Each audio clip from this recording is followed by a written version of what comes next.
Polisi disorot pegang senjata di samping siswa SMP pembakar sekolah. Irwasum diminta turun tangan.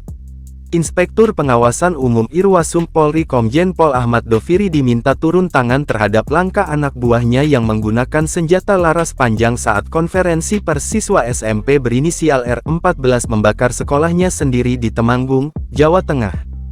Hal itu disampaikan pemerhati anak sekaligus eks-komisioner Komisi Perlindungan Anak Indonesia (KPAI) tahun 2017 sampai tahun 2022 Retno Listiarti, merespons tindakan polisi terhadap R14.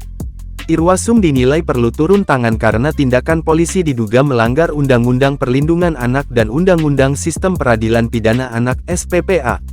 Saya sebagai pemerhati anak dan komisioner KPAI periode 2017-2022 mendorong pihak terkait seperti Irwasum Polri dan Kompolnas dapat bertindak sesuai kewenangannya, ujar Retno dalam pesan singkat, Minggu, tanggal 2 Juli tahun 2023. Untuk menyelidiki dugaan pelanggaran UU PA dan UU SPPA yang dilakukan oleh kepolisian, sambung dia.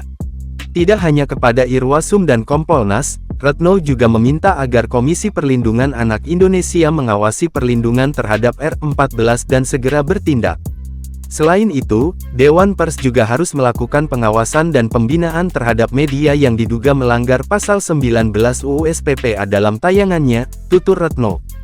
Sebelumnya, R14 siswa kelas 7 SMPN 2 Pringsurat, Kabupaten Temanggung, Jawa Tengah membakar sekolahnya sendiri pada Selasa tanggal 27 Juni tahun 2023 dini hari.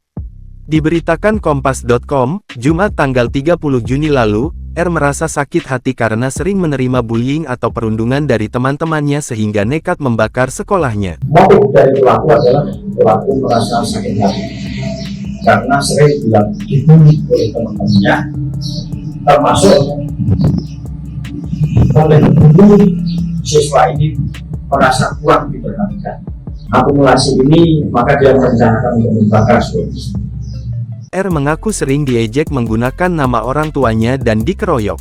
Adapun lokasi pembakaran sekolah berada di ruang kelas 9 dan 2 lainnya di gudang prakarya. Atas perbutannya, R dijerat pasal 187 ayat 1 huruf E KUHP lantaran ia secara sengaja membakar sekolahnya sendiri yang membahayakan halayak umum. R terancam hukuman 6 tahun penjara atau setengah dari hukuman maksimal terkait pembakaran yang melibatkan orang dewasa. Kendati demikian, R tidak ditahan dan dikembalikan kepada orang tuanya serta diharuskan wajib lapor ke Polres Temanggung. Sehingga tidak kita lakukan penahanan, tapi akan kita usahakan untuk kita titik ke orang tuanya dan kita mekanismekan wajib lapor. Itu yang bisa kami sampaikan ya.